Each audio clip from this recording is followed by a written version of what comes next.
పాత్రికేయ మిత్రులకు నమస్కారం. గత 11 రోజులుగా తెలంగాణ రాష్ట్రంలో ఆర్టీసీ సమ్మె జరుగుతున్నది. ఈ సమ్మె నేపథ్యం మీకు అందరికీ తెలుసు. గత 5 సంవత్సరాల నుంచి ఆర్టీసీ కార్మికులు రాష్ట్ర ప్రభుత్వం తెలంగాణ రాష్ట్రంలో వాళ్ళ సమస్యలకు శాశ్వత పరిష్కారం చూపిస్తుందని వాళ్ళు అధికారిక కార్మిక సంఘంగా ఎన్నికై దానికి గౌరవాధ్యక్షుడిగా హరీష్ రావు గారిని నియమించుకోవడం జరిగింది. వివిధ సందర్భాలలో రాష్ట్ర ప్రభుత్వంతో చర్చలు జరిపి ఎలాంటి పరిష్కారం రాష్ట్ర ప్రభుత్వం చూపించకపోవడం వల్ల విసిగి వేసారి కార్మిక చట్టాల నిబంధనల మేరకు సమ్మె నోటీస్ ఇచ్చినా కూడా యాజమాన్యం చర్చలకు రాకపోవడం వల్ల వాళ్ళు సమ్మె బాట పట్టడం జరిగింది. అయితే రాష్ట్ర ముఖ్యమంత్రి గారు 2 రోజులు బస్ డిపోలకు రాని ఆర్టీసీ కార్మికులను 50,000 మందిని ఉన్న పలంగా తొలగించేసినాం.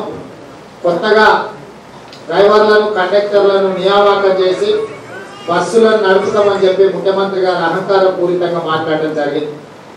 ఇదే కాకుండా కార్మికులను అవమానించే విధంగా వాళ్ళ ఆత్మగౌరవాన్ని కించపరిచే విధంగా కార్మిక చట్టాల ప్రకారం వాళ్ళకు ఉన్న హక్కులను కాల రాసే విధంగా మాట్లాడడం వల్ల భావోద్వేగానికి లోనయ్యి ఆందోళనకు గురైన దాదాపుగా 10 మంది కార్మికులు ఆత్మహత్యలు చేసుకొని చనిపోవడం జరిగింది. ముఖ్యమంత్రి చంద్రశేఖరరావు గారు గతంలో ఆర్టీసీ కార్మికులకు కాలుకు ముక్కు పుచ్చుకున్నా కూడా పట్టితో తీస్తానని చెప్పిన ముఖ్యమంత్రి గారు ఇవాళ కాలుకు ముళ్ళు సంగతి దేవుడు వాళ్ళ గుండెల్లో గురుబాలు దించే విధంగా ప్రత్యేకించి మాట్లాడుతున్నాడు, అవమానించే విధంగా మాట్లాడుతున్నాడు. అధికార మదంతో అధికారాన్ని అడ్డం పెట్టుకుని ఆర్టీసీ కార్మికులను అణిచివేయడానికి ఈరోజు కంకణం కట్టుకున్నాడు. ఇవాళ పోలీసులను ఉపయోగించి ఆర్టీసీ కార్మికుల మీద బలప్రయోగం చేసి డ్రైవింగ్ వచ్చినా రాకపోయినా రోజుకు 1,500 రూపాయలు డ్రైవర్లకు ఇస్తాం, 1000 రూపాయలు కండక్టర్లకు ఇస్తామని చెప్పి ఈరోజు కార్మికుల మనోస్థైర్యాన్ని దెబ్బతీసే విధంగా బస్సులను నడుపుతా అని చెప్పి తన పెత్తనాన్ని వాళ్ళ మీద చూపించే ప్రయత్నం చేస్తుండే తప్ప ఈ సమస్యకు శాశ్వత పరిష్కారం చూపించడం లేదు. కాబట్టి ఈరోజు కాంగ్రెస్ పార్టీ 100% ఆర్టీసీ కార్మికులకు అండగా నిలబడడానికి గత 10 రోజులుగా వాళ్ళు చేస్తున్న సమ్మెలో కాంగ్రెస్ పార్టీ కార్యకర్తలు నాయకులు అందరం కూడా భాగస్వామ్యమై వాళ్ళకు నైతికంగా అదేవిధంగా సమ్మెలో వాళ్ళకి సంపూర్ణంగా అండగా నిలబడడం జరిగింది. ఇప్పుడు కూడా రాష్ట్ర ప్రభుత్వాన్ని కాంగ్రెస్ పార్టీ డిమాండ్ చేస్తుంది, తక్షణమే పేసజాలకు పోకుండా అధికార అహంకారంతో చంద్రశేఖరరావు గారు విర్రవీగకుండా కార్మికులను పిలిచి వాళ్ళని ఎవరైతే సంఘ ప్రతినిధులు ఉన్నారో చర్చలు వెంటనే జరిపి ఈ సమస్యకు శాశ్వత పరిష్కారం చూపించాలి. ఆర్టీసీని రాష్ట్ర ప్రభుత్వంలో విలీనం చేసుకోవాలి. అదేవిధంగా వాళ్ళ ప్రావిడెంట్ ఫండ్ సంబంధించి తక్షణమే చెల్లించాలి. సిపిఎస్ విధానం ద్వారా పెన్షన్ ఇవ్వాలని చెప్పి శ్రీనివాస్ రెడ్డి ఆత్మహత్య చేసుకున్నప్పుడు ఏదైతే తన మరణ వాంగ్మూలంలో చెప్పాడో వీటన్నిటిని కూడా ప్రభుత్వం తక్షణమే అమలు జరపాలని చెప్పి కాంగ్రెస్ పార్టీ డిమాండ్ చేస్తుంది. ఇదే కాకుండా రోజువారీగా ఆర్టీసీ కార్మికులు ఏదైతే సమ్మె చేస్తున్నారో ఈరోజు ఆ అంశాలన్నింటినీ కూడా కాంగ్రెస్ పార్టీ పెద్దలు షబ్బీర్ అలీ గారి నాయకత్వంలో, దామోదర రాజనరసింహ గారి నాయకత్వంలో మేమందరం సమీక్షించి గత 10 రోజులుగా జరుగుతున్న ఆర్టీసీ సమ్మెను సమీక్షించి భవిష్యత్ కార్యాచరణను ఈరోజు కాంగ్రెస్ పార్టీ నిర్ణయం తీసుకున్నది. ఈరోజు సంపూర్ణంగా కాంగ్రెస్ పార్టీ అండగా నిలబడదలుచుకున్నది. ఈ సందర్భంగా NSUI, youth Congress, Congress party, మహిళా కాంగ్రెస్, వివిధ అనుబంధ విభాగాల మా సభ్యులందరికీ కూడా సూచన చేస్తున్నాం.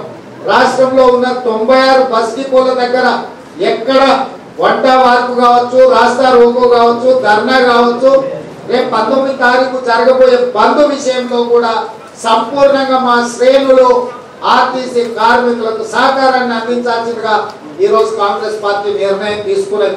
19వ తారీఖు బంద్ లోపల సరైన ప్రభుత్వం స్పందించి ఈ సమస్యకు పరిష్కారం చూపించకపోతే 21 తారీఖు రోజు ప్రగతి భవన్ ముట్టడి కార్యక్రమాన్ని కాంగ్రెస్ పార్టీ తీసుకుంటుంది. ఈ లోపల సమస్యకు పరిష్కారం చూపించకపోతే కాంగ్రెస్ పార్టీ శ్రేణులకు పిలుపిస్తున్నాం.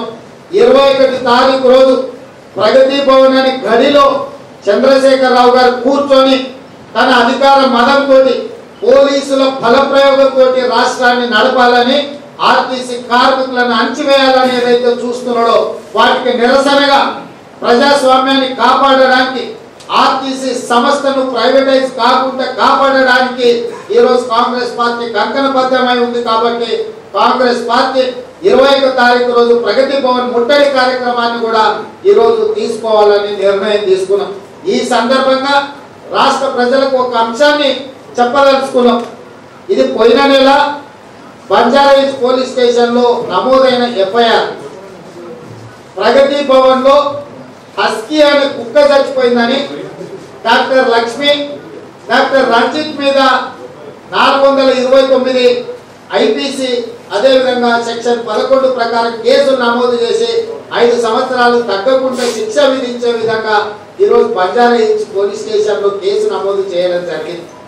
నేను అడుగుతున్న ఈ రాష్ట్ర ప్రభుత్వాన్ని, కేసీఆర్ గారిని, నీ ప్రగతి భవన్లో ఉండే కుక్క చచ్చిపోతే తక్షణమే ఫిర్యాదు చేసి బంజారాహిల్స్ పోలీస్ స్టేషన్లో ఎఫ్ఐఆర్ చేసి సంబంధిత వెటర్నరీ డాక్టర్ల మీద నేరారోపణ చేసి ఐపీసీ సెక్షన్ల ప్రకారం 5 సంవత్సరాలు శిక్షించే విధంగా కేసు నమోదు చేసినవు అంటే ప్రగతి భవన్లో ఉండే కుక్కకున్న విలువ 10 మంది కార్మికులు, ఆర్టీసీ కార్మికులు చనిపోయారు. ప్రభుత్వం రెచ్చగొట్టడం వల్ల చనిపోయారు. పువ్వాడ అజయ్ మంత్రి గారు బాధ్యత రహితంగా మాట్లాడడం వల్ల చనిపోయారు. తలసాని శ్రీనివాస్ యాదవ్ ఏకవచనంతో ముఖ్యమంత్రి గారిని మాట్లాడితేనే మీరు 43 సెక్షన్లు పెట్టి లోపలేస్తామన్నారు. ఎర్రబల్లి దయాకర్ రావు గారు బర్తగించి మాట్లాడారు. ఎర్రబల్లిని చూస్తే ఊసరవల్లి కూడా సిగ్గుపడే విధంగా ఈ రోజు మాట్లాడుతున్నాడు. ఈ మంత్రులు బర్తగించి మాట్లాడడం వల్ల, బాధ్యత రహితంగా మాట్లాడడం వల్ల సెక్షన్ 306 ప్రకారం ఎవరైనా ఆత్మహత్యలను ఉసుగొల్పే విధంగా మాట్లాడితే వాళ్ళ మీద ఐపీసీ 306 ప్రకారం కేసులు పెట్టాలి. ఈరోజు చనిపోయిన చావు ఆత్మహత్యలు కాదు, రాష్ట్ర ప్రభుత్వ హత్యలే.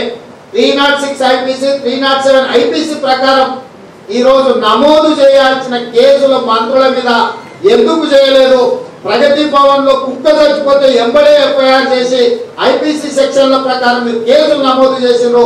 10 మంది డ్రైవర్లు, కండక్టర్లు ఈరోజు మీరు రెచ్చగొట్టడం వల్ల, అవమానించడం వల్ల, వాళ్ళ ఆత్మగౌరవం దెబ్బతినే విధంగా వాళ్ళ ఉద్యోగాలను ఊడబెట్టిన ముఖ్యమంత్రి గారు మాట్లాడడం వల్ల ఆందోళనకు లోనే ఆత్మహత్య చేసుకున్నారు. మరి వీళ్ళ చావులకి మంత్రుల మీద, ముఖ్యమంత్రి గారి మీద ఐపీసీ చట్ట ప్రకారం ఈ కేసులు నమోదు చేయాల్సిన అవసరం లేదా అని చెప్పి కాంగ్రెస్ పార్టీ అడుగుతుంది. కాబట్టి ఈరోజు స్పష్టంగా కాంగ్రెస్ పార్టీ ఒక విజ్ఞప్తి చేస్తుంది కార్మికులకు, ఎవరు ఆత్మహత్యలు చేసుకోకండి, మనోధైర్యంతో ఉండండి. పోరాడి ఎట్లయితే తెలంగాణ సాధించుకున్నామో, పోరాడి ఆర్టీసీ కార్మికుల యొక్క హక్కులను సాధించుకున్నామో, ఆత్మహత్యతో మీ కుటుంబాలు బజార్న పడే పరిస్థితి ఉంటుంది. కార్మికులు ఎవ్వరు కూడా ఆత్మహత్య చేసుకోవద్దు. దయచేసి మీకు అండగా కాంగ్రెస్ పార్టీ నిలబడుతుంది. మీ తరఫున కాంగ్రెస్ పార్టీ కొట్లాడుతుంది. 19 తారీఖు బంద్కు సంపూర్ణంగా కాంగ్రెస్ పార్టీ అండగా నిలబడడమే కాకుండా 21 తారీఖు నాడు ప్రగతి భవన్ ముట్టడి కార్యక్రమాన్ని కూడా కాంగ్రెస్ పార్టీ తీసుకుంటుంది. ఎవరు కార్మికులు మనోధైర్యం కోల్పోవద్దు. ఖచ్చితంగా నిలబడి కొట్లాడి కేసీఆర్ మెడల్ వంచి ఈ సమస్యకు ఒక శాశ్వత పరిష్కారం చూపించే విధంగా కాంగ్రెస్ పార్టీ పోరాటం ఉంటుంది. కాబట్టి కార్మికులకు విజ్ఞప్తి చేస్తున్నాం, ఎవరు కూడా ఆత్మహత్యలు చేసుకోకండి అని. ఇప్పుడు Andhra Telangana Congress committee working president సహా మల్కాజ్గిరి లోక్సభ ఎంపీ రేవంత్ రెడ్డి గారు మాట్లాడినారు. ఈ ప్రెస్ కాన్ఫరెన్స్ లో నాతో సహా X deputy chief minister Damodar Rajanarasimha గారు, అలాగే ఏఐసిసి సీనియర్ నాయకుడైన రాజశేఖరరావు గారు, అలాగే అఫ్జలుద్దీన్ గారు జనరల్ సెక్రటరీ, మరియు మా ఎక్స్ ఎమ్మెల్యే శ్రీధర్ గారు, మరి మేమందరం కూడా ఇప్పుడు రేవంత్ గారు చెప్పింది ఆర్టీసీ సమ్మెకు పూర్తి కాంగ్రెస్ పార్టీ మద్దతు ఇస్తున్నాం. కానీ నాకు అర్థమైతలేదు, ఈ మంత్రులు ఎవరు ఉన్నారో ఈ మంత్రులకి రికార్డు చూస్తే వీళ్ళంతా తెలంగాణ ద్రోహులు, తెలంగాణ గురించి వాళ్ళకి సంబంధం లేని మంత్రులు. ఈ మంత్రులు మాట్లాడే తీరు ముఖ్యమంత్రి చూస్తే ముఖ్యమంత్రి అహంకారంతో 50,000 మందికి సెల్ఫ్ వాళ్ళే గోల్ చేసుకున్నారు, ఇంకా వీళ్ళు ఎంప్లాయీస్ కారు అంటారు. No more employees RTC. మంత్రులు ఏమంటారు, మీరు తక్షణమే మీరు జాబ్లో వచ్చేయాలా, మీ డిపోలో వచ్చి మీ డ్యూటీలో జాయిన్ కావాలంటారు. ఈ డబుల్ గేమ్ ఏంది వీళ్ళకి? సీఎం అంటారు మీ ఎంప్లాయీసే కాదు, మంత్రులు అంటారు మీరు ఎంప్లాయీస్ ఉన్నారు, ఇంకా మీరు వీధిలో జాయిన్ కాండి.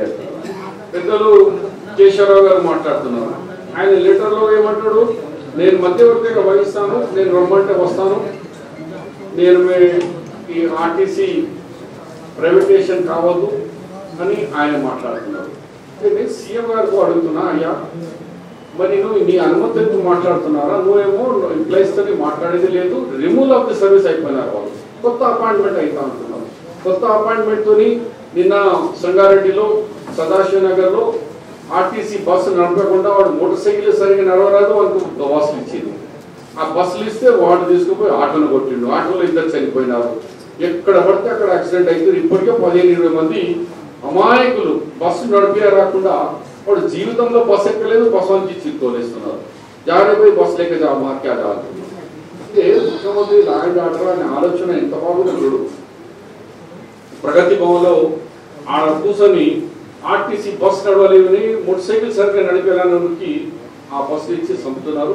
ఏది ఏమైనా రేవంత్ రెడ్డి గారు చెప్పినట్టు కాంగ్రెస్ పార్టీలో మేమందరం కూడా చర్చించినాము. ఇవాళ పిసిసి ప్రెసిడెంట్ గారు అక్కడ బిజీ కావడంతో ఆయన నియోజకవర్గమే కాకుండా కాంగ్రెస్ ప్రెసిడెంట్ కాబట్టి నేను కూడా 2 దినాల నుండి అక్కడనే వచ్చినారు. మరి రేపు దామోదర్ గారు పోతున్నారు, ఎల్లుండి రేవంత్ రెడ్డి గారు అక్కడ హుజూర్ నగర్కు పోతున్నారు. అందుకు నుంచి గాంధీ భవన్లో నుంచి కొంత అయ్యో ఆర్టీసీ మీద మేము ఎక్కడ ఉన్నా అక్కడ స్పందిస్తున్నాము. నేను కామారెడ్డి ఉన్నా, రేవంత్ రెడ్డి గారు కంటిన్యూగా శ్రీనివాసరెడ్డి చనిపోయినప్పటి నుంచి మొదలు పెట్టుకుంటే రోజు ఒక ఢిల్లీకి పోతున్నారు. దామోదర్ గారు మన అక్కడ మెదక్లో పాల్గొని వచ్చినారు. మేము పాల్గొంటూనే ఉన్నాం, సపోర్ట్లోనే ఉంటున్నాం. కానీ ఇక్కడ గాంధీ భవన్లో అందరం క్యాంపెయినింగ్లో ఉండడం వల్ల మెసేజ్ సరిగా పోలేదని కొంతమంది ఆరోపిస్తారు. అది వాస్తవం కాదు. ఆర్టీసీకి డే 1 నుంచి ఆర్టీసీ కాకుండా రేపు ఎన్జిఓస్ కానీ రేపు రెవెన్యూ వాళ్ళు కానీ ఎవరికి అన్యాయం జరిగినా కాంగ్రెస్ పార్టీ వాళ్ళకు నిర్భయంగా వాళ్ళతో ఎప్పుడు నిలబడతాం, వాళ్ళకు సపోర్ట్ చేస్తాం. వాళ్ళ హక్కులకు భంగం కలగకుండా వాళ్ళని కాపాడేందుకు మా ప్రయత్నాలు మా కృషి చేస్తామని 19th నాడు పెద్ద ఎత్తున వాళ్ళ బంద్కు మేము సహకరించి గల్లీ నుంచి హైదరాబాద్ వరకు ప్రతి చోట మా కాంగ్రెస్ కార్యకర్తలు వాళ్ళకు అన్ని విధంగా సపోర్ట్ చేస్తాం. ఇప్పుడు దామోదర్ పాత్రికేయ మిత్రులకు నమస్కారము. తెలంగాణ రాష్ట్రానికి సంబంధించి ఆర్టీసీ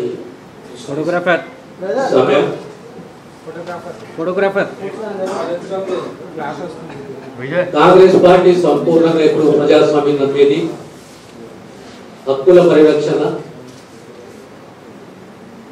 ప్రభుత్వం జవాబుదారీతనంతో వ్యవహరించాలి. ఇది ప్రజాస్వామ్యము, రాజ్యాంగబద్ధంగా వ్యవహరించాలి. 60 సంవత్సరాల సుదీర్ఘ తెలంగాణ పోరాటము, తెలంగాణ సాధించుకున్నాము. 6 సంవత్సరాల తెలంగాణ, 29 రాష్ట్రాలలో ఎక్కడో ముఖ్యమంత్రి ఇలాంటి నియంతృత్వ ధోరణి ఎక్కడ లేదు. ఈ తెలంగాణలో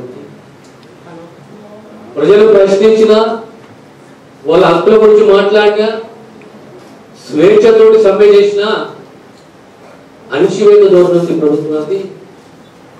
కాంగ్రెస్ పార్టీ ఎప్పుడైనా స్వేచ్ఛని, హక్కులను పరిరక్షించగా వ్యవహరించింది. ఈ సమ్మకి మా పూర్తి మద్దతు ఉంటుంది. కేంద్రం మౌన పాత్ర పోషించకూడదు. ఇప్పుడు సమాచారం ఉన్నది, గవర్నర్ గారిని ఆర్టీసీ సమ్మె విషయంలో కేంద్రము రిపోర్ట్ అడిగిందని చెప్పి కేంద్ర ప్రభుత్వం కూడా స్పందించాలి.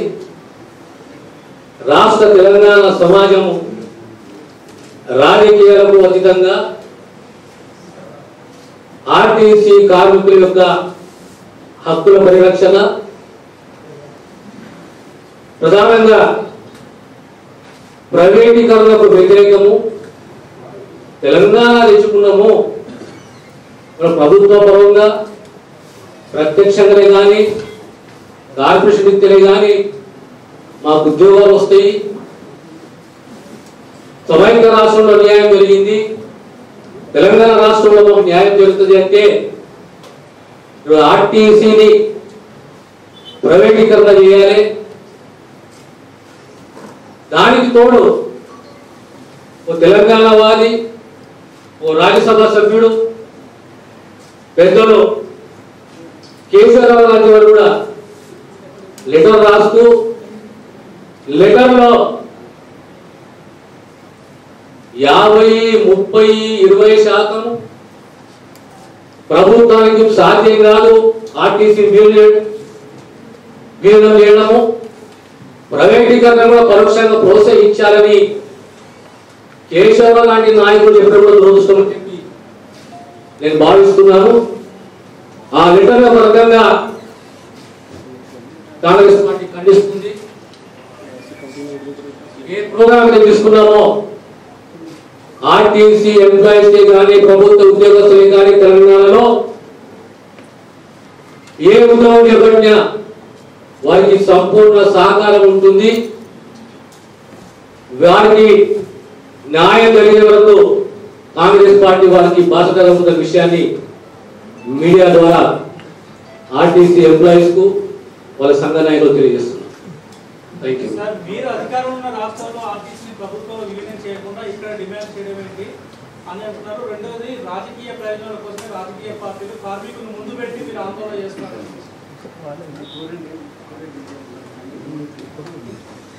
కాంగ్రెస్ పార్టీ ప్రభుత్వంలో ఉన్న ప్రతిపక్షంలో ఉన్న ప్రజాస్వామ్యాన్ని గౌరవించింది, స్వేచ్ఛని గౌరవించింది. సమ్మెలే కానీ, నిరసనలే కానీ, ప్రదర్శనలే కానీ, నిరాహార దీక్షలే కానీ ప్రజాస్వామ్యంలో శాంతియుతంగా ఏ కార్యక్రమం చేపట్టినా ఆ ఉద్యమాన్ని, ఆ స్ఫూర్తిని కాంగ్రెస్ పార్టీ ఇప్పుడు గౌరవించింది. 41 రోజుల సమ్మె కాంగ్రెస్ ప్రభుత్వంలో ఉన్నది. అన్ని సంఘాలతో చర్చలు జరిపింది, శాంతియుతంగా ప్రయత్నం చేసింది రిజల్ట్స్ తీసుకురావడానికి. రాజకీయం అంటే సహజంగా ఓ సమ్మె జరిగేటప్పుడు డిమాండ్స్, సముచితమైన డిమాండ్స్ ఉంటే దాన్ని న్యాయం చేసే దిశగా రాజకీయ పార్టీలు నిర్ణయం తీసుకోవాలి. ఆ నిర్ణయం కాంగ్రెస్ పార్టీ తీసుకోవాలి.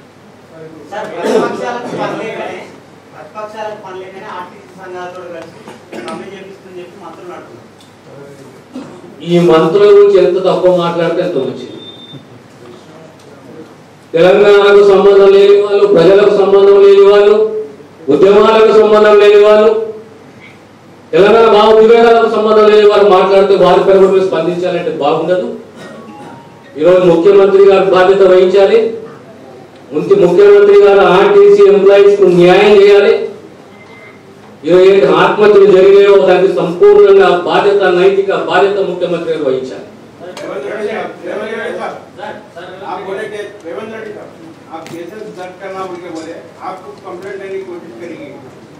तो हम लोग कंप्लेंट नहीं, उनके फैमिली कंप्लेंट किए ऑलरेडी. श्रीनिवास रेड्डी के बेटा उन्होंने कंप्लेंट किए और डाइंग डिक्लेरेशन किए. श्रीनिवास रेड्डी ने dying declaration itself is an complaint.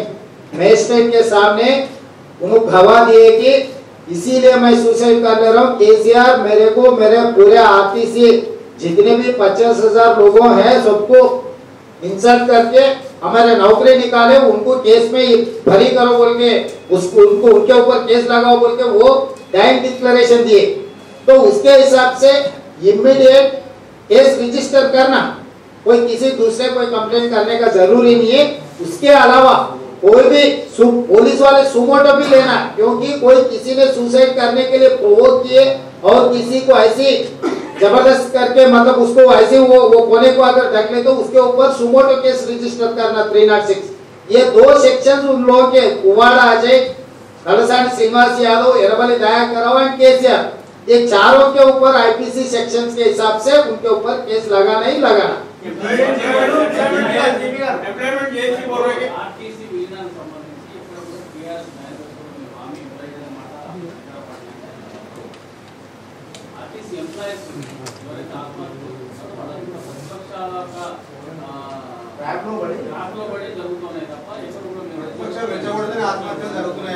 ఇక్కడ ప్రధానంగా మీడియా మిత్రులను తెలంగాణ సమాజాన్ని కేసీఆర్ తప్పుదోవ పట్టించాలని చూస్తున్నాడు। స్పష్టంగా కేసీఆర్ గారు ఒక మాట చెప్పారు, తెలంగాణ రాష్ట్రంలో కేంద్ర ప్రభుత్వ ఉద్యోగులకు సమానంగా జీతభత్యాలు ఇస్తాము, అన్ని రకాల వసతులను ఏర్పాటు చేస్తామని కేసీఆర్ గారు చెప్పారు। కేంద్ర ప్రభుత్వ ఉద్యోగస్తులతో సమానంగా మీరు వసతులు కల్పించాలన్నప్పుడు రాష్ట్రంలో విలీనం చేసుకోకుండా వేరే మార్గం ఏదైనా ఉన్నదా కేసీఆర్ గారిని చెప్పమన్నది నెంబర్ 1।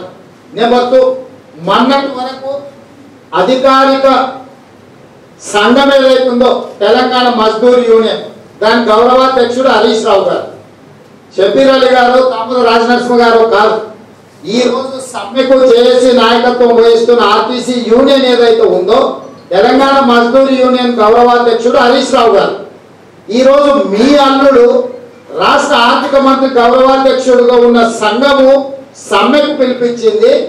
సమ్మెకు పిలిపించిన వాళ్ళను మీరు బర్తరఫ్ చేసిన తర్వాత మాత్రమే రాజ్యాంగాన్ని కాపాడాల్సిన కాంగ్రెస్ పార్టీ కార్మికులకు అన్యాయం జరుగుతుంది, చంద్రశేఖరరావు గారు రాజ్యాంగ ఉల్లంఘనకు పాల్పడుతున్నాడు కాబట్టి ప్రధాన ప్రతిపక్షంగా కాంగ్రెస్ పార్టీ స్పందించింది।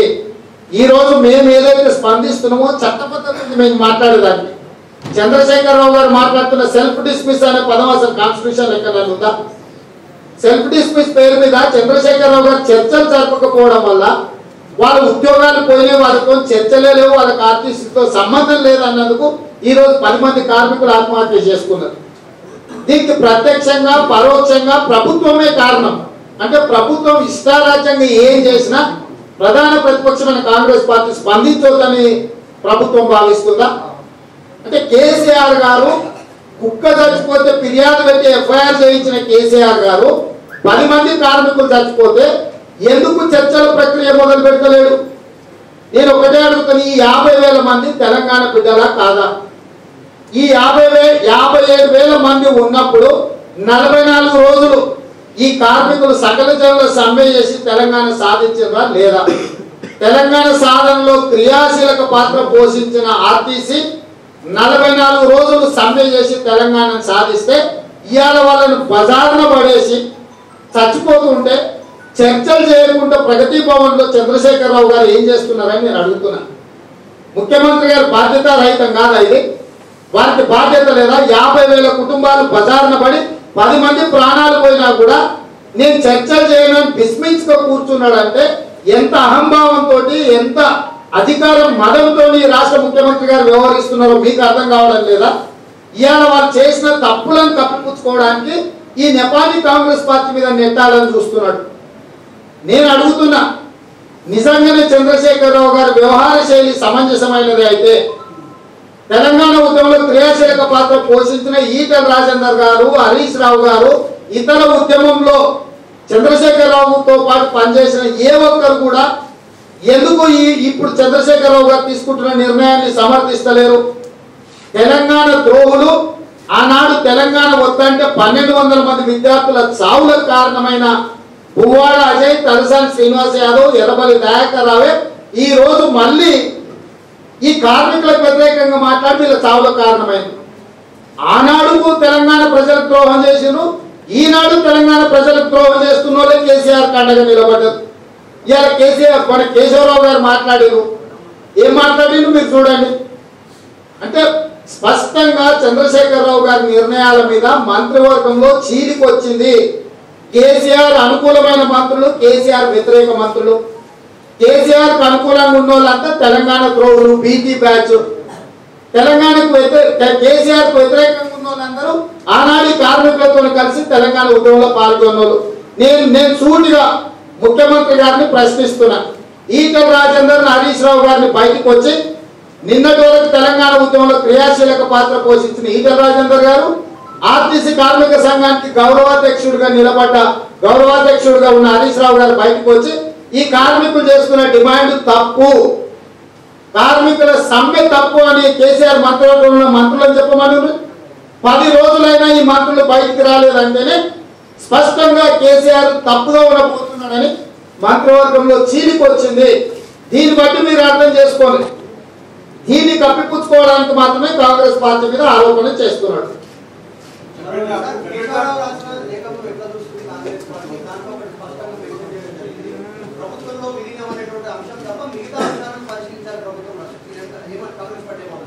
లేఖ మన రాసినప్పుడు అట్లన్నాడు, ఇయ్యాలన్నాడు. ఆ రోజు నుంచి ఈ రోజు వరకు నేను కేసీఆర్ గారు అపాయింట్మెంట్ కోసం ట్రై చేస్తున్నా, నాకు ఇంతవరకు అపాయింట్మెంట్ దొరకలేదు అన్నాడు. పార్లమెంటరీ పార్టీ రాజ్యసభ సభ్యుడు పార్లమెంటరీ పార్టీ నాయకుడు కేశవరావు గారికి ముఖ్యమంత్రి గారు అపాయింట్మెంట్ దొరకలేదు. వాళ్ళ పార్టీ సెక్రటరీ జనరల్ మన పోస్టు. అలాంటి పెద్దలు కేశవరావు గారికి అపాయింట్మెంటే ఇస్తలేడు కార్మికుల తరఫున మాట్లాడడానికి.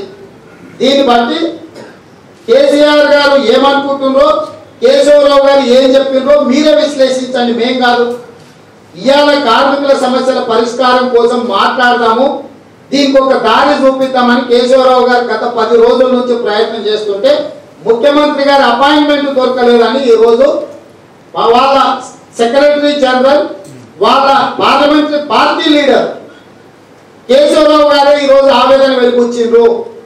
ఈ పరిస్థితులు ఉన్నాయంటే ఆ పార్టీలో స్పష్టంగా ఒక చీలిక వచ్చిందా లేదా మీరు అర్థం చేసుకోండి. सफाई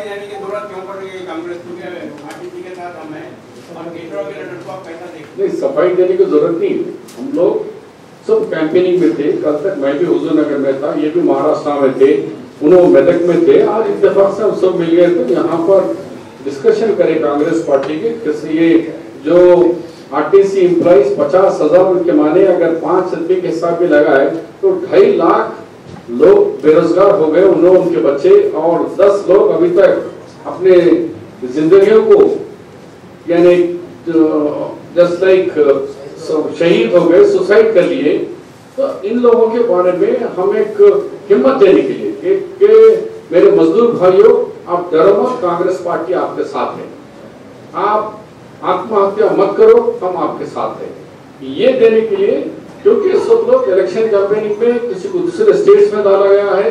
मेरे को भी आज समय महाराष्ट्र जा रहा हूँ, लातूर और यवतमाल वगैरह, तो कुछ लोगों में ये है कि भाई कांग्रेस के लीडर्स का कहीं, तो इसीलिए आज हम सब जो लोग अवेलेबल है, आज ये कांग्रेस पार्टी ने ये दिया कि मजदूरों के साथ हम है, आप डरो।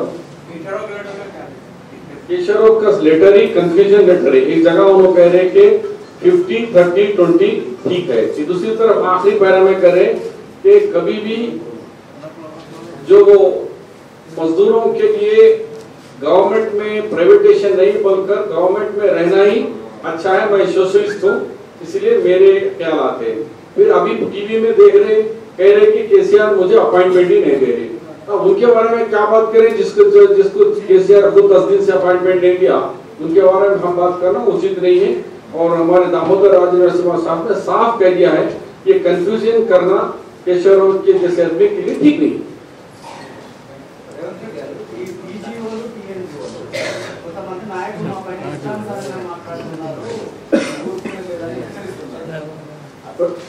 సమస్య మాది కాదు, సమస్య ఆర్టీసీ కార్మికులది, టీజీఓ టీఎన్జీఓలది. మేము అడిగేది ఒకటే వాళ్ళని సూటిగా, యువతల కార్మికులు కాల్చుకొని చచ్చిపోతుంటే కేసీఆర్ పెట్టే విందు భోజన ప్రగతి భవన్ పోయి మీరు తినొచ్చిందంటే మీకు ముద్ద నోటికెట్లు దిగింది అనేది మాకు అనుమానం. మా కన్సర్న్ అంతా అంతవరకే. కాబట్టి ఇవాళ యువతల కార్మికులు కాల్చుకొని చచ్చిపోతుంటే శవాలు అవుతుంటే మీరు పోయి కేసీఆర్ పెట్టే విందు భోజనం తినొచ్చిందంటే మీరు ఎవరి వైపు ప్రజలకు వివరించాల్సిన బాధ్యత ఉన్నది, దాన్ని వివరిస్తే సరిపోతుంది. ధన్యవాదాలు.